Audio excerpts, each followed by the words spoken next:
Welcome to our channel Raja competitive circle. ఈ వీడియోలో మనం ఈరోజు అడిగినటువంటి ఆర్పిఎఫ్ కానిస్టేబుల్ ఎగ్జామ్లో అడిగేటువంటి కొన్ని జనరల్ నాలెడ్జ్ క్వశ్చన్స్ని డిస్కస్ చేద్దాం. ఈ క్వశ్చన్స్ ఎగ్జామ్ రాసేటువంటి కొంతమంది ఆస్పిరెంట్స్ చెప్పినవి. సో ఈ క్వశ్చన్ ఫార్మేషన్ అనేది సేమ్ యాజ్ యూజ్గా ఎగ్జామ్లో వచ్చిన విధంగా ఉండదు, కొంచెం డిఫరెంట్గా ఉంటుంది. ఎందుకంటే ఈ మెమరీ బేస్డ్ క్వశ్చన్స్ కాబట్టి ఈ క్వశ్చన్ ఫార్మేషన్ అనేది కొంచెం డిఫరెంట్గా ఉంటుంది. అదేవిధంగా ఇంకా మన ఛానల్ని ఎవరైనా సబ్స్క్రైబ్ చేసుకోకుంటే కన్నా ఇప్పుడే మన ఛానల్ని సబ్స్క్రైబ్ చేసి ఒక చిన్న లైక్ చేయండి. మన టెలిగ్రామ్ ఛానల్ ఉంది, ఆ టెలిగ్రామ్ ఛానల్ యొక్క లింకును బయోలో ఇస్తాను. ఇంకా ఆ ఛానల్లో ఎవరైనా జాయిన్ కాకుంటే వెళ్ళి జాయిన్ కండి. ఆర్పిఎఫ్ కానిస్టేబుల్కి సంబంధించినటువంటి ఇంపార్టెంట్ డాక్యుమెంట్స్ని పీడిఎఫ్ని అన్నీ ఆ టెలిగ్రామ్ గ్రూప్లో పోస్ట్ చేస్తాను అనమాట. అదేవిధంగా రాజా కాంపిటేటివ్ సర్కిల్ అనే వాట్సాప్ ఛానల్ కూడా ఉంది. అందులో కూడా ఈ ఆర్పిఎఫ్ కానిస్టేబుల్కి సంబంధించినటువంటి ఇంపార్టెంట్ క్వశ్చన్స్ని అందులో పోస్ట్ చేస్తూ ఉంటారనమాట. సో ఈ ఛానల్స్ యొక్క లింక్ని డిస్క్రిప్షన్లో పిన్ చేస్తాను. ఎవరైనా ఇంట్రెస్ట్ ఉంటే జాయిన్ కండి. ఫస్ట్ వన్, ఉత్తర సర్కార్ తీరం అని దేనిని సూచిస్తుంది? ఉత్తర సర్కార్ తీరం దేనిని సూచిస్తుంది? మనకు సర్కార్ తీరం అంటే తెలుసు కదా, ఆంధ్రప్రదేశ్ రాష్ట్రంలో ఉంటుంది. ఆంధ్రప్రదేశ్ కోస్టల్ లైన్ అమ్మడి ఉన్న దానిని సర్కార్ తీరం అంటాము. అదేవిధంగా మనకు గుజరాత్ రాష్ట్రంలో ఉన్న వాటిని కతియవార్ తీరం అంటాము. అదేవిధంగా కొంకణ్ తీరము. కొంకణ్ తీరం అంటే గోవా మరియు మహారాష్ట్ర రాష్ట్రాల మధ్య ఉంటుంది. కెనరా తీరము. ఈ కెనరా తీరం అనేది కర్ణాటక రాష్ట్రం వద్ద ఉంటుంది. మలబార్ తీరము. మలబార్ తీరం అనేది కేరళ రాష్ట్రం వద్ద ఉంటుంది. అదేవిధంగా కొరమండల్ తీరము. తమిళనాడు రాష్ట్రం వద్ద ఉన్న వాటిని కొరమండల్ తీరం అంటాము. సర్కార్ తీరము. సర్కార్ తీరం అంటే ఆంధ్రప్రదేశ్ రాష్ట్రం కోస్టల్ లైన్ వెంబడి ఉన్న వాటిని సర్కార్ తీరం అంటాము. అదేవిధంగా ఉత్కల్ తీరము. ఉత్కల్ తీరం అంటే ఒడిస్సా రాష్ట్రం అన్నమాట. నెక్స్ట్ వన్ వచ్చేసి వంగా తీరము. వంగా తీరం అంటే వెస్ట్ బెంగాల్. మన భారతదేశంలో మొత్తంగా ఎన్ని రాష్ట్రాలకు మన భారతదేశానికి మొత్తంగా ఎన్ని రాష్ట్రాలకు తీరరేఖ ప్రాంతం కలిగి ఉందని క్వశ్చన్లు వస్తూ ఉంటాయన్నమాట. అంటే మొత్తంగా వచ్చేసి 9 రాష్ట్రాలకు ఉన్నాయన్నమాట ఈ తీరరేఖ ప్రాంతం అనేది. అవి ఏ రాష్ట్రాలంటే గుజరాత్, మహారాష్ట్ర, గోవా, కర్ణాటక, కేరళ, తమిళనాడు, ఆంధ్రప్రదేశ్, ఒడిస్సా, పశ్చిమ బెంగాల్. అదేవిధంగా అత్యధిక తీరరేఖ కలిగిన రాష్ట్రం ఏదంటే గుజరాత్ అన్నమాట. మొత్తంగా 1000 కిలోమీటర్స్ పైనే ఉందన్నమాట. అప్రాక్సిమేట్లీ 1100 అబోవ్ ఉంది. అదేవిధంగా నెక్స్ట్ వన్ వచ్చేసి తమిళనాడు అనమాట. ఇంతకుముందు సెకండ్ ప్లేస్ వచ్చేసి ఆంధ్రప్రదేశ్ ఉన్నది 974 కిలోమీటర్లు అప్రాక్సిమేట్లీ. కానీ ఇటీవలే విడుదలైన రిపోర్ట్ల ప్రకారం తమిళనాడు రాష్ట్రము 1024 అప్రాక్సిమేట్లీ ఆ ఏరియాలో 1024 కిలోమీటర్ల ఏరియాలో ఉందన్నమాట. Second place Tamil Nadu. So answer వచ్చేసి మహానది మరియు కృష్ణా నదుల మధ్య ఈ తూర్పు తీర మైదానాలలోని భాగాన్ని ఉత్తర సర్కార్ తీరము అని చెప్తామన్నమాట. నెక్స్ట్ వన్ వచ్చేసి జీడిపి అంటే ఏమిటి? జీడిపి అంటే ఏమిటి? జీడిపి అంటే గ్రాస్ డొమెస్టిక్ ప్రోడక్ట్. జీడిపి అంటే స్థూల దేశీయోత్పత్తి. ఒక నిర్దిష్ట సమయంలో ఒక దేశంలో ఉత్పత్తి చేయబడిన అన్ని వస్తువుల మరియు సేవల మొత్తం యొక్క ద్రవ్య విలువను ఆ దేశం యొక్క జీడిపిగా పరిగణిస్తామన్నమాట. సో జీడిపి అంటే ఏమిటి అంటే ఒక దేశం యొక్క స్థూల జాతీయోత్పత్తి అనేది ఒక నిర్దిష్ట సమయంలో ఆ దేశంలోని ఉత్పత్తి చేయబడిన అన్ని వస్తువులు మరియు సేవల మొత్తం యొక్క విలువను, ద్రవ్య విలువను ఆ దేశం యొక్క స్థూల దేశీయోత్పత్తి లేదా జీడిపి, గ్రాస్ డొమెస్టిక్ ప్రోడక్ట్ అంటాము. నెక్స్ట్ వన్, తాత్యా తోపే ఎక్కడ జన్మించారు? తాత్యా తోపే ఎక్కడ జన్మించారంటే 1814 సంవత్సరం జనవరి 6వ తేదీన మహారాష్ట్రలోని నాసిక్ జిల్లా యోలా గ్రామంలో జన్మించారు తాత్యా తోపే గారు. ఈ తాత్యా తోపే గారు 1854 సంవత్సరంలో జరిగినటువంటి మొదటి భారత సంగ్రామమైనటువంటి రివోల్ట్ ఆఫ్ ఇండియా యొక్క ఆ సమయంలో ముఖ్య నాయకుడిగా వ్యవహరించారన్నమాట. నెక్స్ట్ వన్ వచ్చేసి air force parade 8 October 2023 Indian air force parade ఎక్కడ జరిగింది? ఇండియన్ ఎయిర్ ఫోర్స్ పరేడ్ అనేది 2023 అక్టోబర్ 8వ తేదీన ఎక్కడ జరిగింది అంటే ఆన్సర్ వచ్చేసి చెన్నై అన్నమాట.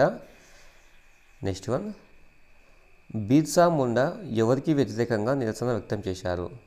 బిర్సా ముండా ఎవరికి వ్యతిరేకంగా నిరసన వ్యక్తం చేశారంటే లాన్ బ్రిటిష్ పాలన మరియు భూస్వాములకు వ్యతిరేకంగా గిరిజన ఉద్యమానికి నాయకత్వం వహించారు. సో బిర్సా ముండా గారు ఎవరికి వ్యతిరేకంగా నిరసన వ్యక్తం చేశారంటే లాన్ బ్రిటిష్ పాలన మరియు భూస్వాములకి వ్యతిరేకంగా గిరిజన ఉద్యమానికి నాయకత్వం వహించారనమాట. సో నెక్స్ట్ వన్ వచ్చేసి రాజ్యాంగ సవరణ చట్టం ద్వారా ఏమి చేయవచ్చు అని క్వశ్చన్ వచ్చిందంట. ఈ క్వశ్చన్ ఫార్మేషన్ అనేది కొంచెం డిఫరెంట్గా ఉంటుంది. నెక్స్ట్ ఆన్సర్ వచ్చేసి రాజ్యాంగ సవరణ ప్రక్రియ ద్వారా రాజ్యాంగంలోని ఏదైనా నిబంధనను మార్చవచ్చు, తీసివేయవచ్చు లేదా కొత్తగా చేర్చవచ్చు అన్నమాట. ఈ రాజ్యాంగ సవరణ చట్టం ద్వారా ఏమి చేయవచ్చు అంటే రాజ్యాంగ సవరణ ప్రక్రియ ద్వారా రాజ్యాంగంలో కొత్తగా ఏమైనా చేర్చవచ్చు నిబంధనలను, అదేవిధంగా ఉన్న నిబంధనలను తీసివేయవచ్చు లేదా ఆ నిబంధనలను మార్చవచ్చు అన్నమాట. నెక్స్ట్ వన్ వచ్చేసి వేల్స్ చట్టాలు ఏ చట్టానికి సంబంధించినవి? వేల్స్ చట్టాలు అనేటివి ఏ చట్టానికి సంబంధించినవి? ఆన్సర్ వచ్చేసి వేల్స్ యొక్క నిబంధనలు తృతీయ విద్యా క్యాంపింగ్ మరియు ఆర్థిక అభివృద్ధి చట్టాలను కవర్ చేస్తాయన్నమాట. ఈ వేల్స్ చట్టాలు అనేటివి వేటికి సంబంధించినవి అంటే తృతీయ విద్యా క్యాంపింగ్, ఆర్థిక అభివృద్ధి మరియు చట్టాల గురించి కవర్ చేస్తాయన్నమాట ఈ వేల్స్ చట్టాలు అనేటివి. నెక్స్ట్ వన్, 1857 తిరుగుబాటు ఏ నగరం నుండి ప్రారంభించబడింది? 1857 తిరుగుబాటు ఏ నగరం నుండి ప్రారంభించబడింది? ఈ 1857వ తిరుగుబాటుని భారత స్వతంత్ర సంగ్రామంగా పిలుస్తామట. మొదటి స్వతంత్ర సంగ్రామం ఎప్పుడు జరిగిందంటే 1857 సంవత్సరం అన్నమాట. సో ఈ టాపిక్ నుంచి కూడా ఈ రోజు అయ్యేటువంటి 3 షిఫ్ట్లలో కూడా ఈ టాపిక్ నుంచి డెఫినెట్గా క్వశ్చన్ వచ్చిందన్నమాట. సో తర్వాత షిఫ్ట్లలో ఎగ్జామ్ ఉన్న వాళ్ళు ఈ టాపిక్ పైన ఎక్కువగా ఫోకస్ చేయండి. ఈ భారతదేశంలో జరిగినటువంటి సిపాయిల తిరుగుబాటు ఉంది కదా, ఆ సిపాయిల తిరుగుబాటులో ముఖ్యమైన వ్యక్తులు ఎవరు ఉన్నారు కదా, రాణి లక్ష్మీబాయి, నానా సాహెబ్, తాత్యా తోపే, వీళ్ళ గురించి కొంచెం డీటెయిల్గా తెలుసుకోండి. ఎందుకంటే ఈ టాపిక్ నుంచి ఈరోజు అయినటువంటి 3 షిఫ్ట్లలో ప్రతి ఒక్క షిఫ్ట్లలో ఒక క్వశ్చన్ వచ్చిందనమాట. సో తర్వాత షిఫ్ట్లలో కూడా ఎగ్జామ్ జరిగే వాళ్ళకి ఈ టాపిక్ నుంచి క్వశ్చన్ వచ్చే అవకాశం ఎక్కువగా ఉంది. సో ఈ టాపిక్ పైన కూడా కొంచెం ఫోకస్ చేయండి తర్వాత షిఫ్ట్లలో ఎగ్జామ్ ఉన్న వాళ్ళు. నెక్స్ట్ వన్, చంద్రగుప్త మౌర్యుని కుమారుడు ఎవరు? చంద్రగుప్త మౌర్యుని కుమారుడు ఎవరు? ఆన్సర్ వచ్చేసి బింబిసార. చంద్రగుప్త మౌర్యుని యొక్క కుమారుడు వచ్చేసి బింబిసార అనమాట. అదేవిధంగా క్వశ్చన్స్ ఎలాగైనా అడగవచ్చు అనమాట. ఇప్పుడు మౌర్య వంశం స్థాపకుడు ఎవరు అని అంటారు. మౌర్య వంశ స్థాపకుడు ఎవరు? ఆన్సర్ కామెంట్ చేయండి. మౌర్య వంశ స్థాపకుడు ఎవరు? నెక్స్ట్ వన్, వేద నాగరికత దేనికి సంబంధించినది? వేద నాగరికత అనేది దేనికి సంబంధించింది అంటే ఆన్సర్ వచ్చేసి వ్యవసాయము మరియు పశుపోషణకు సంబంధించింది అనమాట ఈ వేద నాగరికత అనేది. సో ఈ నాగరికత టాపిక్ పైన కూడా క్వశ్చన్స్ వస్తూ ఉంటాయన్నమాట. మనకు ఉన్నాయి కదా ఆదిత నాగరికత, సింధు నాగరికత, ఇట్లా ఈ సివిలైజేషన్స్ గురించి కూడా క్వశ్చన్స్ వస్తూ ఉంటాయి. సో తర్వాత షిఫ్ట్లో ఎగ్జామ్ ఉన్న వాళ్ళు ఈ టాపిక్ పైన కూడా కొంచెం ఫోకస్ చేయండి ఎక్కువగా. నెక్స్ట్ వన్, భారతదేశం ఉక్రెయిన్తో ఏ నెలలో ఒప్పందంపై సంతకం చేసింది? భారతదేశం మరియు ఉక్రెయిన్ మధ్య ఒప్పందం ఏ నెలలో సంతకం చేయబడింది అంటే ఉక్రెయిన్ ప్రధాని పర్యటన సందర్భంగా సంతకం చేసిన పత్రాల జాబితా ఆగస్టు 23, 2024 సంవత్సరమున వ్యవసాయము మరియు ఆహార పరిశ్రమ రంగాలలో సహకారంపై భారత రిపబ్లిక్ ప్రభుత్వము మరియు ఉక్రెయిన్ ప్రభుత్వం మధ్య ఒప్పందం జరిగింది. భారతదేశం మరియు ఉక్రెయిన్ మధ్య ఏ నెలలో ఒప్పందం జరిగిందంటే ప్రధానమంత్రి ఉక్రెయిన్ పర్యటన సందర్భంగా సంతకం చేసిన 2024లో ఆగస్టు 23వ తేదీన వ్యవసాయం మరియు ఆహార పరిశ్రమ రంగాలలో సహకారంపై భారత రిపబ్లిక్ ప్రభుత్వము మరియు ఉక్రెయిన్ ప్రభుత్వం మధ్య ఒప్పందం జరిగిందన్నమాట. సో అక్కడ ఆన్సర్స్ బట్టి మీరు ఆప్షన్స్ ఇచ్చింటారు కదా, ఆ ఆప్షన్స్ని బట్టి మీరు క్వశ్చనింగ్ చేయొచ్చు అనమాట. నెక్స్ట్ వన్ వచ్చేసి భారత విద్యాశాఖ మంత్రి ఎవరు? భారత విద్యాశాఖ మంత్రి ఎవరు? ఆన్సర్ వచ్చేసి ధర్మేంద్ర ప్రధాన్. ఈ క్యాబినెట్ మినిస్ట్రీస్ గురించి కూడా ఈ ఇటీవల కాలంలో ఎక్కువగా క్వశ్చన్స్ రిపీట్ అవుతూ ఉన్నాయి.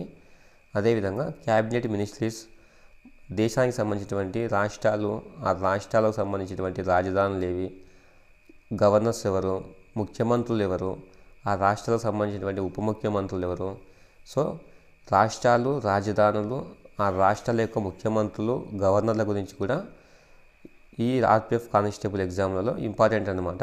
తర్వాత షిఫ్ట్లో ఎగ్జామ్ ఉన్న వాళ్ళు ఈ రాష్ట్రాలు, రాజధానులు, వాటి యొక్క ముఖ్యమంత్రులు మరియు వాటి యొక్క గవర్నర్ల గురించి పూర్తిగా అవగాహన తెచ్చుకోండి. ఈ రాష్ట్రాలు, రాజధానులు, గవర్నర్లు, ముఖ్యమంత్రుల గురించి ఆల్రెడీ మన ఛానల్లో ఒక వీడియో చేశాను అనమాట, ఫుల్ ఎక్స్ప్లెయిన్ చేసి 28 రాష్ట్రాలకు సంబంధించినటువంటి ముఖ్యమంత్రులు ఎవరు, ఆ రాష్ట్రాల యొక్క రాజధానులు ఏంటివి, ఆ రాష్ట్రాలకు సంబంధించినటువంటి గవర్నర్లు ఎవరు, ఇట్లా పూర్తి క్లారిటీగా ఎక్స్ప్లెయిన్ చేయడం జరిగిందనమాట. సో ఈ ముఖ్యమంత్రులు అనేది చేంజ్ అయ్యారు కదా ఇటీవల కాలంలో ఎలక్షన్స్ జరగడం వలన. సో చాలామంది అప్డేటెడ్గా ఉన్నారనమాట.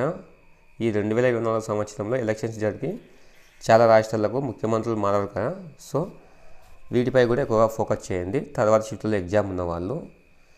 నెక్స్ట్ వన్ వచ్చేసి 3వ షెడ్యూల్ అనేది దేనికి సంబంధించినది? 3వ షెడ్యూల్ అనేది దేనికి సంబంధించిందంటే ప్రమాణ స్వీకారాల గురించి అనమాట. 3వ షెడ్యూల్ అనేది దేనికి సంబంధించిందంటే ప్రమాణ స్వీకారాల గురించి. సో ఈ షెడ్యూల్ టాపిక్స్ అనేది కూడా చాలా ఇంపార్టెంట్ అనమాట. మొత్తంగా మన భారతదేశ రాజ్యాంగంలో 12 షెడ్యూల్స్ ఉన్నాయన్నమాట. ఈ 12 షెడ్యూల్ని సింపుల్గా గుర్తుపెట్టుకోవడానికి టియర్స్ ఆఫ్ ఓల్డ్ పిఎం అనే ఒక చిన్న ట్రిక్ ఉంది. ఆ ట్రిక్ని ఫాలో అవుతగిన ఈ 12 షెడ్యూల్స్ని సింపుల్గా గుర్తుపెట్టుకోవచ్చు అన్నమాట. ఫర్ ఎగ్జాంపుల్ ఎలా అంటే షెడ్యూల్ 1 అంటే మొదటి షెడ్యూల్ ఏం తెలుపుతుందంటే tears of old PM, first letter T. T అంటే టెరిటరీస్ అండ్ స్టేట్స్ అనమాట. టీ ఫర్ అంటే రాష్ట్రాలు మరియు కేంద్రపాలిత ప్రాంతాల యొక్క సరిహద్దుల మార్పుల గురించి ఈ మొదటి షెడ్యూల్ అనేది తెలుపుతుంది అనమాట. నెక్స్ట్ వన్ వచ్చేసి ఈ అనమాట. టీఈలో ఈ కదా, ఈ అంటే ఎంప్లాయీస్ యొక్క శాలరీ అనమాట. ఎంప్లాయీస్ యొక్క శాలరీ అంటే భారత రాజ్యాంగంలో భారత ప్రభుత్వంలో ఉన్నత పదవులలో ఉన్న వారి యొక్క జీతభత్యాల గురించి తెలుపుతుంది అనమాట ఈ 2వ షెడ్యూల్ అనేది. నెక్స్ట్ వన్ వచ్చేసి ఏ, టీఎస్లో టీఈఏఆర్ఎస్ కదా. నెక్స్ట్ వన్ వచ్చేసి ఏ అనమాట 3వ షెడ్యూల్. 3వ షెడ్యూల్ అంటే అఫర్మినేషన్స్ అంటే ప్రమాణ స్వీకారాలు అనమాట. భారత ప్రభుత్వంలో ప్రముఖమైన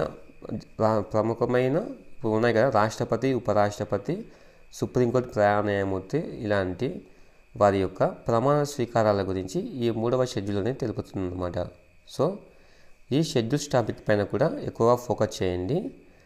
ఈ షెడ్యూల్స్ టాపిక్ గురించి ఒక సింపుల్గా ఈ టియర్స్ ఆఫ్ ఓల్డ్ పిఎం అనే ట్రిక్ను గుర్తుపెట్టుకోండి. ఓకే ఫ్రెండ్స్, ఇది ఈరోజు అయ్యేటువంటి ఎగ్జామ్లో అయ్యేటువంటి క్వశ్చన్స్ అన్నమాట.